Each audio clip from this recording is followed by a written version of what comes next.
va commencer avec ce chiffre. L'année dernière, en France, 22 millions de personnes ont goûté aux joies du camping. C'est le mode de vacances préféré des Français. Et le camping offre plus d'options qu'il n'y paraît. De la simple toile de tente au bungalow, tout équipé. Il y en a pour tous les budgets, pour toutes les envies. Alors, comment bien choisir son camping? Un 5 étoiles est-il forcément de grande qualité? On va répondre à ces questions. On va aussi vous faire découvrir des campings un petit peu plus insolites. Vous pouvez interroger nos invités et réagir par SMS au 41 555 ou sur france5.fr. Vous pouvez interroger Fabienne Pionneau. Bonjour, bienvenue. Vous êtes la directrice générale de la Fédération des campeurs, caravaniers et camping-caristes, la FFCC. Gavin Slémenté-Ruiz, bonjour. Vous êtes rédacteur au Guide du Routard qui sort chaque année nos meilleurs campings en France. Vous l'avez dans les mains. Je l'ai là. Formidable guide pour tous les campeurs. Et enfin, Idesbald Linossier, bienvenue, bonjour. Merci. Vous êtes depuis 4 ans le directeur du camping Yellow Village, Lousserotte, dans les Landes, un camping 4 étoiles. Attention. Alors, il y a 8250 campings en France et parmi eux, 1255 possèdent 4 comme le vôtre à 5 étoiles. Mais quelles prestations récompensent-elles exactement ces étoiles?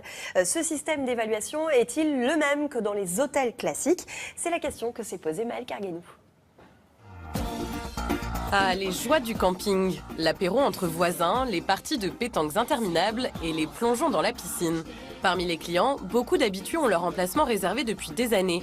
Mais quand il s'agit de trouver un nouvel endroit pour poser ses bagages, chacun a sa technique pour éviter les mauvaises surprises.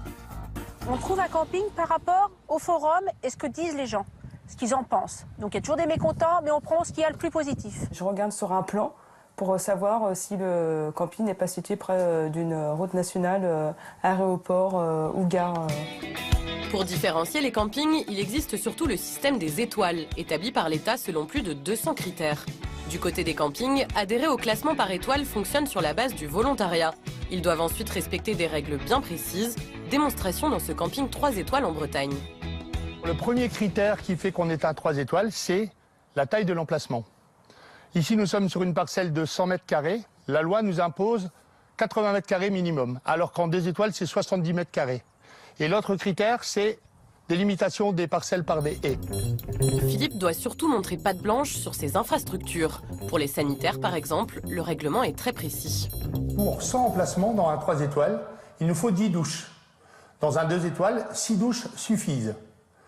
La deuxième chose importante, c'est les lavabos. Les lavabos dans un 3 étoiles doivent être en cabine. En voilà un. Pour conserver ces 3 étoiles, Philippe est audité tous les 5 ans par un organisme accrédité. Le but, vérifier que toutes les règles sont bien respectées. En fonction de leurs équipements, les campings peuvent obtenir de 1 à 5 étoiles. Plus les étoiles augmentent, plus il y a de critères à remplir. Dans un 1 étoile, les infrastructures restent basiques.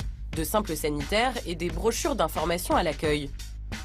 Dans un 2 étoiles, de nouvelles règles s'ajoutent aux précédentes. Les parties communes doivent par exemple être éclairées la nuit. Un 3 étoiles ensuite, comme le camping de Philippe, doit lui obligatoirement posséder une aire de jeu pour les enfants. Un 4 étoiles, lui, est tenu d'être équipé d'un service de distribution de boissons en haute saison. Enfin, pour un camping 5 étoiles, les critères à respecter sont encore plus nombreux. Vous y trouverez nécessairement une piscine, une couverture Wi-Fi sur la totalité des campings, mais également tout un tas de prestations complémentaires que sont les hammams, les saunas, les piscines couvertes, des activités ludiques et de loisirs pour les enfants et pour toute la famille. Mais ce système d'étoiles n'est pas toujours suffisant. Certains campings sont d'ailleurs loin des standings annoncés sur leur site. Sur les forums, les voyageurs n'hésitent pas à le souligner, photo à l'appui. Rémi en a fait les frais l'été dernier. Les vacances de rêve dans un camping 5 étoiles se sont transformées en grosse déception. On est rentré dans un mobil-home qui était sale. On a dû passer le balai, il y a du sable partout par terre. La salle de bain était dans un état vraiment déplorable. Il a fallu qu'on nettoie la douche, le lavabo, enfin quasiment tout. Il y avait des poils qui traînaient. C'était vraiment pas très agréable d'arriver dans une situation comme ça. Et la vaisselle, on a dû faire la vaisselle en arrivant. Il y avait de la purée dans les casseroles. Et puis en faisant la vaisselle, il y a un bout du robinet qui est resté dans une de mes mains. Et ça n'est pas étonnant, car la propreté n'est pas un critère déterminant dans l'attribution des étoiles. 30 points seulement sur une note totale de 283 pour un 5 étoiles. Ces fameuses étoiles permettent en fait surtout de valider les infrastructures matérielles d'un camping. Mais un autre classement va aujourd'hui plus loin, le label Qualité, qui regroupe 570 campings en France. Il s'intéresse uniquement à des critères qualitatifs, comme la propreté justement, l'emplacement et l'environnement du camping, ainsi que l'information à l'accueil et sur Internet. Pour vérifier que ces campings respectent bien ces règles, des audits sont réalisés tous les 3 ans. Le principe est simple, un consultant indépendant se fait passer pour un client mystère pendant la haute saison et contrôle le camping. L'association Label Qualité a accepté de nous montrer les dessous de cette procédure dans un camping en Bretagne. Marie l'auditrice devra être floutée afin de garantir son anonymat pour les audits à venir cet été. J'ai une réservation pour cette nuit. Elle commence par vérifier un point essentiel pour les clients, la qualité de l'accueil. Donc pour pouvoir y accéder, en fait, donc là on va vous accompagner pour vous montrer le J'ai eu un accueil agréable, des personnes souriantes. On m'a précisé donc les horaires des équipements, les horaires de l'accueil, ce que je vais trouver sur le camping, ce que je vais trouver à l'extérieur. L'auditrice contrôle ensuite bien sûr la qualité du logement, à l'intérieur comme à l'extérieur. C'est propre, c'est plutôt récent. J'ai ouvert le frigo aussi pour vérifier est-ce qu'il est en état de marche. Il est en état de marche. La propreté de la cuvette, rien à dire. C'est bien entretenu. Nous avons de l'espace. Nous n'avons pas de vis-à-vis. Elle finit par inspecter dans les moindres détails l'état général du camping, comme les allées, les numéros d'emplacement et bien sûr les sanitaires. Fini le contrôle, c'est l'heure du bilan avec la gestionnaire du camping. Marie reprend les points positifs, mais n'hésite pas à pointer aussi ce qui ne va pas. Il y a juste une petite chose qui m'a gênée dans l'accueil, c'est votre frigo pour les boissons, qui fait un peu de bruit. Et j'avoue que moi, je suis sensible au bruit et je pense que votre personnel, ça ne doit pas être facile non plus. Pour la propriétaire du camping, ces audits sont essentiels. C'est un gouvernail, moi, pour mon entreprise Camping Qualité. Ça me permet, moi, par service, de m'assurer que l'ensemble des critères est atteint et donc d'agir juste là où ça ne convient pas. Le principal atout pour Eliane, c'est surtout de fidéliser sa clientèle. Elle aurait augmenté de 15% selon la propriétaire depuis que son camping est labellisé. Alors Fabienne Pionneau, vous qui représentez les campeurs, c'est très bien le label qu'on vient de voir, mais peut-être qu'il faudrait réformer aussi le système des étoiles, on l'a vu, qui n'est pas optimisé là. Alors les étoiles donc, ont été revues depuis 2012. On a maintenant un certain nombre de données qualitatives que nous n'avions pas avant, qui permettent d'avoir des informations sur les équipements, les services, l'accessibilité. Mais effectivement, il y a des manques encore. Il y a encore des manques, malgré les 200 et quelques critères. Donc c'est pour ça que d'autres formules cohabitent, telles que camping qualité. Ça a été évoqué on dans l'a le vu, reportage. Et là, plus de 500 critères qui permettent d'évaluer. Là, c'est très complet, là.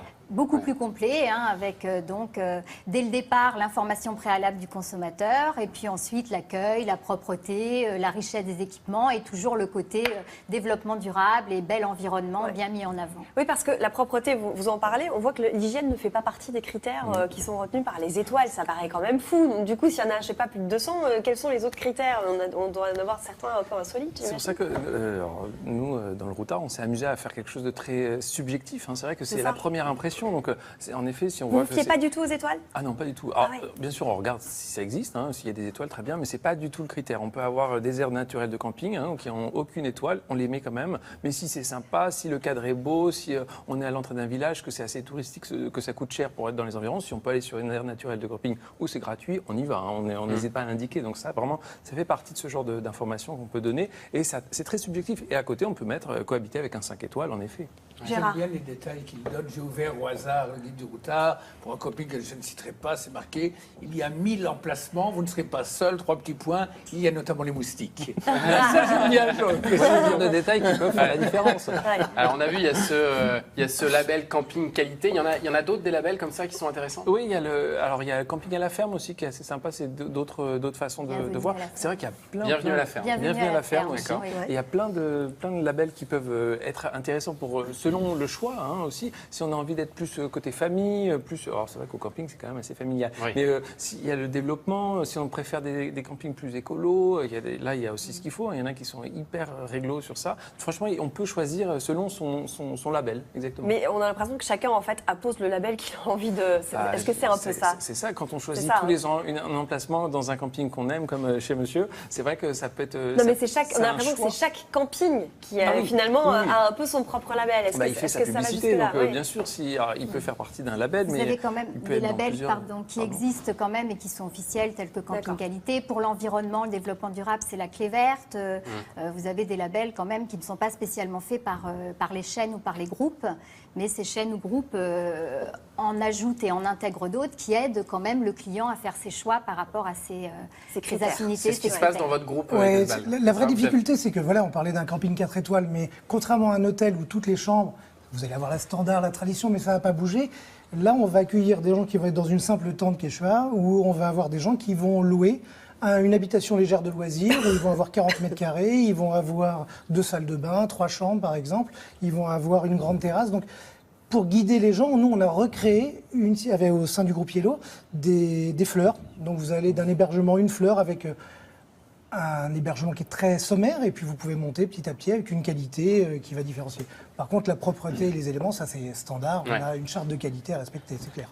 Quelqu'un nous demande par SMS s'il y a un label justement pour les personnes, pour l'accueil des personnes à mobilité réduite. Oui, tourisme et handicap. Et puis également, il y a toute une nouvelle réglementation qui doit être mise en place prochainement pour imposer justement de nombreux critères pour l'accessibilité, tout type de handicap évidemment, et les campings doivent tous s'y atteler et s'y conformer. Les portes des mobil-homes par exemple, des choses comme ça. Alors c'est bien avancé. Quand de gros travaux il y avait à faire, donc de gros travaux, on a donné un petit délai supplémentaire, mais logiquement, là, tous les campings ont déposé leur projet et tous seront conformes d'ici très peu de temps maintenant. Autre SMS, la meilleure façon de se faire une idée sur le camping, c'est d'aller voir les photos sur Internet et les avis de voyageurs. Vous êtes d'accord avec ça? C'est la bonne technique? Moi, je dirais oui et non, parce que parfois, c'est un peu trompeur. Faut quand même être honnête. On peut mettre des choses très, très jolies et quand on voit sur place, soit on est agréablement surpris ou alors pas du tout. Mais les avis de voyageurs, on le voit aussi sur des sites. Alors, je ne vais pas citer le mien, mais c'est vrai que ça joue beaucoup sur les forums. On peut avoir des avis. Alors, parfois, c'est un peu excessif. Il faut essayer de faire. Oui, on fait soi-même le tri, mais on a quand même l'impression que quand on n'y connaît pas grand-chose au niveau des labels ou des étoiles, que ça reste quand même le plus fiable. C'est le meilleur conseil. Oui, je pense. Très honnêtement, nous, on fait attention à ce que pensent nos clients. On les incite à communiquer sur notre site web. On répercute tous les avis de nos clients et c'est capital. Présentez-nous votre camping. Il est dans le sud-ouest, donc dans les Landes. Oui. C'est une assez grosse structure. C'est une grosse structure. C'est vrai que la moyenne des campings est autour de 100 emplacements, 111 exactement. Nous, on a 570 emplacements. On a joué sur la nature, c'est-à-dire qu'on essaye vraiment de préserver ce côté naturel. Alors, je sais qu'il y en a qui préfèrent que des tentes. Nous, on a effectivement des locatifs, donc des mobil-homes, par exemple. Et on est resté dans un pourcentage qui nous permet quand même de rester très aéré. C'est-à-dire qu'on est 2 tiers, 1 tiers à peu près. Donc, il y a des gens qui ont une nouvelle forme de camping. On voit des images de votre camping. Avec notamment une très belle piscine. Oui. C'est sympa. C'est ce que demandent les gens aujourd'hui. Bien sûr. C'est-à-dire il y a des animations, il y a tout ça. Exactement. C'est presque un club de vacances en fait. C'est un club de vacances, mais beaucoup plus naturel, beaucoup plus porté vers l'extérieur qu'on pourrait avoir. C'est-à-dire que là, vous voyez les principales infrastructures, mais ça reste quand même dans un environnement très vert. Quelqu'un nous dit, je fais du camping tous les étés depuis que je suis enfant, j'ai 48 ans, mais je trouve que les prix ont beaucoup augmenté ces 5 dernières années.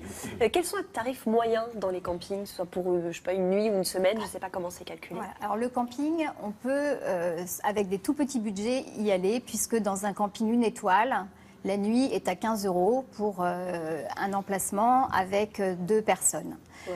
Ça veut dire du 147 €, je crois, par semaine. Donc, ça reste très abordable. Par contre, on a des services, peu de services. Oui. À côté de ça, effectivement, la moyenne nationale d'une nuit, 21 €. Et pour une location de mobil-home ou autre hébergement un peu insolite. C'est 21 € la nuit pour un emplacement. Pour un emplacement et les personnes, et puis les participer donc, à toutes les activités du camping. Ouais. L'avantage, c'est ça. C'est-à-dire que vous n'avez pas ensuite, quand il y a des animations et des services, à payer pour rentrer à la piscine, à payer pour que les enfants puissent faire telle et telle activité. Tout est compris. Ouais. Voilà. Donc c'est vraiment un plus. Et puis les enfants sont dans un espace sécurisé parce que c'est souvent très familial et du coup ça c'est pris en charge aussi, les enfants, etc., les occupations. Tu les revois plus de toutes les vacances. Ils prennent le vélo. Ils prennent le vélo, ils vont se balader, ils vont voir les copains parce que le camping, c'est aussi la convivialité. Et, les parents peuvent se reposer dans un cadre très sécuritaire. Il est encore moins cher que ça, c'est le camping municipal ou associatif. Alors, vous avez aussi des aires naturelles de camping. Donc, qui sont des petits campings, comme on en parlait tout à l'heure, là d'à peu près 25 emplacements, où là, les budgets sont vraiment très, très bas. Vous avez les campings municipaux qui sont souvent des 1-2 étoiles et qui, eux, sont plus à destination des camping-caristes qui viennent passer la nuit et qui n'ont pas besoin de tous ces services. Et puis également toutes les personnes qui font de la rando, qui font du vélo, qui sont des itinérants et qui n'ont pas le même besoin des activités. Voilà. Et l'avantage des campings municipaux, c'est qu'ils sont souvent dans le centre-ville, parce que ça date d'il y a très longtemps, la déclaration des campings municipaux. Donc ils sont en plein centre, on peut aller facilement, on n'est pas à l'extérieur de la ville. Ça peut rassurer certaines personnes. Et comme les villes ont grandi, maintenant, ils sont vraiment au cœur. J'ai tenté de réserver, nous dit-on, un bungalow sur la côte landaise il y a un mois et tout le camping était déjà complet. Combien de temps faut-il réserver à l'avance? Alors c'est peut-être chez vous. C'est bien chez vous ou pas pour cet été? Sur juillet-août, oui. Ah ouais. Sur juillet, les gens, ils réservent d'une année sur l'autre, en fait. Exactement. C'est-à-dire que nous, on a en plus la chance d'avoir 70% de nos clients qui reviennent d'une année sur l'autre. Au même emplacement. Oui, c'est ça les questions. Certains, oui. On peut le choisir. Certains, oui. On peut choisir son emplacement. Et des gens veulent, les fidèles. Moi, j'ai des gens qui viennent depuis 1961 dans le camping. J'ai la chance d'avoir un camping qui est un des plus anciens des Landes. Et c'est vrai qu'on a des gens qui systématiquement reviennent. Est-ce que c'est plus cher si on veut une bonne place? Si on est très ancien, on fait des gestes. Alors, on a énormément de questions sur les animaux. Des gens qui nous disent que c'est toujours très compliqué de trouver des campings qui acceptent les animaux, même des petits chiens. Je ne sais pas si c'est le cas chez vous aussi. Nous, on accepte les animaux. Non, on accepte les animaux et il y en a de plus en plus du coup chez nous, puisqu'on n'est plus beaucoup à accepter les animaux. C'est référencé dans votre guide, ça? Oui, on le dit quand parfois certains propriétaires l'indiquent clairement qu'ils n'acceptent pas. Donc ça, on le demande aussi. Ça fait partie des choix qui peuvent être primordiaux quand on. Oui, on le renvoie à la fédération. En fait, là, vous avez tous les campings de France, donc qui sont répertoriés, bien sûr, qui sont répertoriés par département. Et également, vous avez le petit logo chien accepté ou animaux acceptés ou refusés. Et là, on est tout de suite fixé. Bon, en tout cas, si l'image du camping change, c'est peut-être aussi parce que les campings eux-mêmes changent. Ils proposent aujourd'hui de plus en plus d'installations, de loisirs, des modes aussi d'hébergement vraiment insolites, comme vous allez le voir dans ce reportage de Maëlle Kerguenou. Ilan et sa famille s'apprêtent à embarquer. Sauf que leur avion est cloué au sol dans ce camping en Loire-Atlantique. Un logement pour le moins insolite où ils vont dormir pendant 2 nuits. De quoi faire de l'ombre aux traditionnels mobilhomes et caravanes. Dans ma chambre. Ouais, tu veux dormir là? Oui, mais c'est ma chambre. Hein. C'est ta chambre, ça? C'est toi qui as choisi, c'est toi qui vas piloter alors? Une chambre dans un cockpit d'avion, un dépaysement qui plaît aux petits et aux grands. On s'imagine de décoller, on s'imagine de pouvoir le piloter, on s'imagine pas mal de choses. Donc c'est vrai que c'est un peu le côté voyage qui est intéressant. Pendant ce temps-là, Sabrina et Sébastien ont réservé pour 3 nuits l'autre jet privé du camping. Et ce qui nous a le plus surpris, c'est vraiment le cockpit. Parce qu'à la place du copilote, eh bien, vous avez des toilettes. Donc quand vous êtes assis sur les toilettes, eh bien, vous pouvez en même temps piloter l'avion. Ces avions sont entièrement équipés comme une petite maison avec eau et électricité. Au total, la location coûte 89 € la nuit en semaine et 140 € le week-end. Sinon, pour ceux qui préfèrent rester les pieds sur terre, vous pouvez opter pour ce wagon-train qui peut accueillir jusqu'à 12 personnes. À l'initiative de ce projet un peu fou, le gérant du camping qui a racheté tous ses anciens moyens de transport aux enchères et à une association de cheminots. C'est venu l'idée, en fait, c'était un petit peu à la mode il y a 10 ans, les tipis, les roulottes, les cabanes dans les arbres. Et nous, on s'est dit, on va pas faire comme tout le monde, on va faire des logements avec du vécu. Donc là, c'est un véritable wagon-train, on a des vrais avions. Et du coup, ça a plus de charme et plus d'authenticité. De l'authenticité pour cet avion, par exemple, qui a volé pendant près de 20 ans aux États-Unis. Mais pour vraiment s'envoler dans les airs, Soliane a choisi une autre solution en Bretagne. Une cabane dans les arbres, perchée à 13 mètres de hauteur et accessible uniquement en tyrolienne. Mieux vaut ne pas avoir peur du vide. Alors voici donc les baudriers. Les baudriers, c'est ce qui va vous permettre d'accéder à votre hébergement, à votre petit paradis, là-haut. D'accord? Par contre, très important pour la sécurité. Ok? Et pour pouvoir atteindre cette cabane, il faut obligatoirement suivre une formation d'acrobranche. On va prendre un mousqueton que l'on viendra mettre d'un côté de la poulie. L'autre mousqueton que l'on viendra mettre de l'autre côté de la poulie. L'autre main, on viendra la placer sur la poulie. On s'assoit dans son baudrier. Un logement digne du célèbre barde Assurance Tourix qui a séduit Soliane et son ami. C'était le côté aventure qui me plaisait. C'est plus drôle quand même de monter dans les arbres et d'y aller voilà, comme des grimpeurs, puis de sauter d'arbre en arbre. Et après avoir franchi des planches de bois, des ponts de singes et sauté au-dessus du vide, Soliane et Rémi arrivent enfin à leur cabane. Ça met le stress, mais faut souffler et puis ça va tout seul. Après, ça bouge pas mal, ouais. Ici, pas d'eau ni d'électricité. On s'éclaire à la bougie et dans la salle de bain, il y a seulement des toilettes sèches. Un confort rudimentaire qui leur coûte tout de même 110 € la nuit, mais qui plaît au couple. Pour 1 ou 2 nuits, on s'y accommode très bien. Et puis il faut revenir aussi aux fondamentaux. On n'a pas besoin de grand-chose finalement pour passer une nuit correcte. Et pendant que Soliane et Rémi dorment la tête dans les étoiles, un peu plus loin dans le même camping, Agnès et son fils Lucas ont les pieds dans l'eau. Enfin presque. Le réveil se fait au beau milieu de l'étang, dans cette cabane. Une nuit coûte environ 200 €, le prix à payer pour la tranquillité.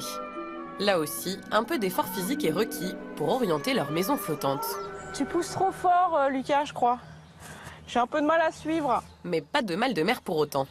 On ressent pas vraiment l'eau parce que c'est assez calme, hein, c'est pas comme si on était en pleine mer. Mais sinon, c'est super agréable. Seule contrainte, pour pouvoir prendre une douche, il faut quitter ce petit paradis aquatique et remettre les pieds sur terre pour rejoindre les sanitaires, le passage obligé du camping tel qu'on le connaît dans sa version classique. Avec quand même, c'est un petit détail à prendre en compte, Oui, effectivement. Est-ce que ça marche bien, justement, ces campings un peu insolites? Ça marche tellement bien que nous, on va créer un guide que sur les hébergements insolites en France. Ça sort l'année prochaine au printemps, je vous dis, c'est une première. Et donc, en effet, alors là, on voit le Saint-Michel chef avec le cockpit, etc. Génial. Il y a ça, il y a le glamping aussi qui marche bien, c'est le camping glamour. Avec à l'intérieur, ce ne seront pas des draps tout simples, ce sera du lin, ce sera une petite bougie à côté de votre tête de nuit. Enfin bon, c'est absolument délicieux. Il y en a vraiment des très très beaux, franchement. Et tous les ans, il y a des modes. L'année dernière, c'était les cabanes de Hobbit qui étaient à moitié enterrées. Vous étiez dans la ambiance Seigneur des Anneaux. Exactement, pour refaire un petit remake, là, c'est assez agréable. Par contre, t'as pas de soleil, hein, pratiquement. C'est dans la nuit, c'est les fenêtres sont toutes petites, les Hobbits, ils avaient Il y a eu les bulles aussi, les bulles transparentes, les carrés d'étoiles aussi. Alors ça, c'est une marque, mais pour voir le ciel. Les yourtes aussi. Les yourtes, on a eu les yourtes, on a les tipis, on a les roulottes, ça y est, c'est bon, les cabanes, selon la hauteur, ça dépend. Non, mais les campings font vraiment preuve d'une grande ingéniosité. Avec même des séjours à thème aussi maintenant. Ah, beaucoup. Ouais, gastronomie, on fait des stages, découverte des produits du terroir. Également tout ce qui est un peu aventure, sensations fortes, avec des possibilités de faire de l'acrobranche, de la spéléo. Il y a tout un tas de choses. C'est le mot. Les gens recherchent et les campings s'adaptent et les gens sont ravis. Et en même temps, il y a une partie des campeurs qui regrettent un peu ce côté-là et c'est ce qu'on ressent dans certains messages comme celui-ci. Pour moi, le vrai camping, c'est une tente et le confort sommaire. Je ne vais plus dans ces grands complexes qui ressemblent à des hôtels-clubs.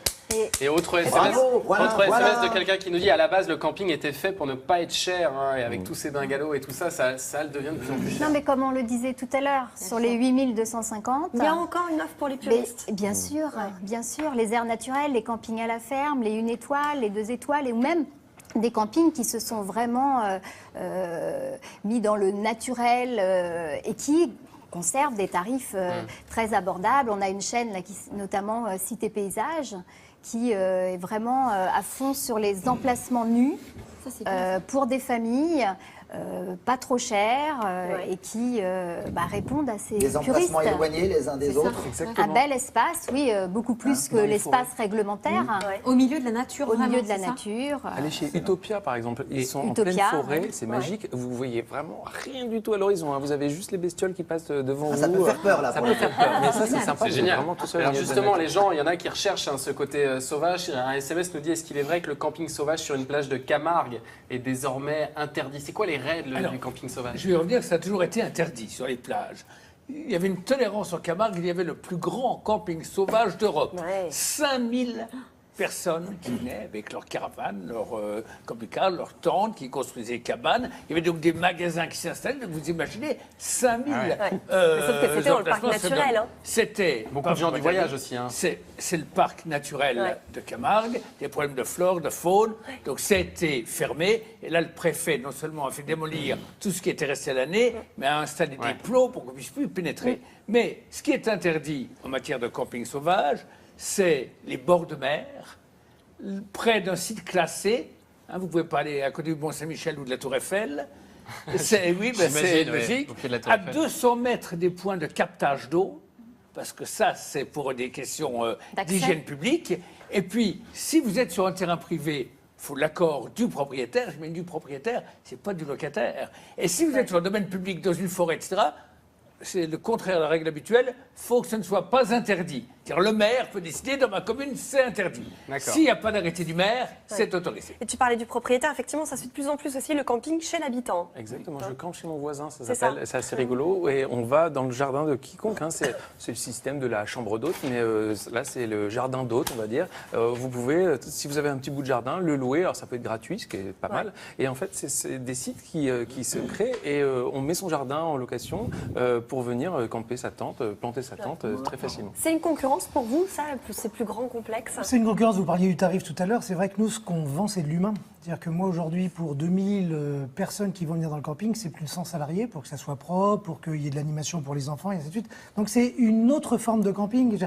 Une concurrence, c'est difficile à comprendre. On disait qu'à peu près un quart des campings n'étaient pas classés, donc il y a effectivement de l'offre pour tout le monde. Nous, on a des normes, on essaye effectivement d'offrir d'autres services. Donc c'est d'autres types de clientèle, d'autres types de prestations, donc pas vraiment une concurrence. C'est vrai que c'est jamais agréable parce qu'on a des normes, nous, on est assez drastique, l'État, pour nous les imposer, mais non, ça... C'est très complémentaire. Cohabiter pacifiquement. Et alors, on dit que les Français adorent le camping, est-ce qu'il y a aussi beaucoup d'étrangers qui viennent chez vous? Oui, à peu près, on a 2 tiers de Français et on a 1 tiers d'étrangers, hollandais, allemands, les Anglais qui reviennent maintenant dans les Landes, les Espagnols qui, depuis quelques années, reviennent aussi. Donc, et votre camping, il est ouvert toute l'année? Parce que quelqu'un nous demande, est-ce qu'on peut faire du camping l'hiver? Alors, il y a des campings en montagne. Caravanège. Le caravanège, ça existe. Hein, mais pas chez nous. Voilà. Chez vous, vous êtes ouvert là On est ouvert 6 mois. En fait, on a beaucoup de travaux à faire. Vous parliez des évolutions, effectivement. Nous, on a créé cette année un quartier qui est vraiment en pleine nature. On a recréé des rivières entre les locatifs. Vous avez recréé des rivières? Oui, on a fait appel à un paysagiste. Ça devient vraiment des parcs d'attractions, en fait. Non, parce qu'on essaie de conserver le côté naturel. Et on sait que quelquefois, le naturel, il faut le travailler un peu. Et comment est-ce qu'on fait pour choisir un bon emplacement? Moi, si j'ai pas l'habitude de venir chez vous, il reste plein admettons qu'il y ait encore plein de places. Comment est-ce que je fais, moi, pour savoir où aller, quoi réserver? C'est ça. Et si on peut pas, on est obligé d'être venu une fois. Non, mais quelles sont les choses à vérifier quand on on arrive pour la première fois au camping? Parce que c'est une des questions que l'on nous pose. Enfin, avant de réserver, je pense qu'il faut quand même se renseigner. Et les campings ont l'obligation de donner un certain nombre d'informations préalables. Donc, c'est-à-dire qu'il faut poser des questions, à savoir si on loue un matériel, quelles sont les prestations qui sont comprises. Non, mais sur l'emplacement, puisqu'on nous disait il y a des bons emplacements et des moins bons emplacements. Ça dépend si on veut ombrager. Les bons et mauvais campeurs. On veut ombrager, plus ou moins ombrager. Si on loue, par exemple, même sur un emplacement, est-ce qu'on aura la table de jardin qui va bien? Est-ce que c'est compris, pas compris? L'électricité, pas l'électricité. Demander ce qui est vraiment pris. Et puis, à l'arrivée, on peut aussi demander d'aller faire un petit état des lieux, regarder, voir si ça plaît. Si toutes les activités, j'imagine, sont comprises dans la formule. Alors voilà, il faut aussi bien penser au moment de la réservation à le demander, parce que souvent, donc, les activités juillet-août, on a tout. Si on veut partir en juin ou alors quelquefois après le 15 août, il peut y avoir des activités qui manquent. Donc il faut bien penser à faire ces demandes pour ne pas avoir de mauvaises surprises et ne pas se retrouver avec un peu lésé en pensant qu'on n'a pas eu accès à tout ce qu'on espérait. Ce qui est amusant, c'est que dans les réactions qu'on a, on a beaucoup de gens justement qui essaient de fuir les animations. Il y a plein de gens qui nous disent, moi je veux pas toutes ces animations, ça fait trop de bruit, je cherche un emplacement calme, je cherche à être tranquille pendant mes vacances. Encore une fois, voilà, il y a le choix et l'offre est très large. Rapidement, Fabien, justement, quelles sont les zones les plus prisées si on veut partir et voir le moins de monde possible? L'INSEE a donné les chiffres les plus récents. Donc les 5 lieux les plus prisés en France, c'est Languedoc-Roussillon, là où il y a le soleil, où les prix les plus avantageux. Après Aquitaine, pour les mêmes raisons. Provence-Alpes-Côte d'Azur, c'est très beau, il y a du soleil, mais c'est un peu plus cher. C'est qu'en troisième, Pays de Loire, il fait beau, mais il n'y a pas la mer, vous le savez. Mais tu plaisantes ou quoi, Pays de Loire? Bien sûr qu'il y a la mer. Ou pas toujours.